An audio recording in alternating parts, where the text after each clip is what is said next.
大家问千万字，大家要和大家做伙来捌一字。有时阵，咱新闻报道厝边头尾发生民事纠纷，上尾双方都要行法院交予法官来裁决。今仔日要甲大家小解这一字，咱同齐来看到，这字就是读做决，高挖决第4条。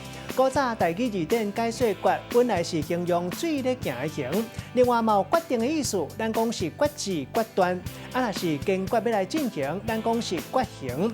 决心有人讲是决意，若是讲要拼一个死活，咱讲是决战决死战。另外，决明子嘛有人讲是羊角豆啊，带大家做过来小解这2个词。头一个读做决志，意思是决定要去做一项代志；第2个词读做裁决，意思是经过考虑了后所做的决定。嘛当讲是行政机关依照法令针对违法的人所做的处罚。咱用一句话来举例，甲这2个词合做伙。譬如讲，咱咧讲买田爱经好田墘，买厝爱经好厝边。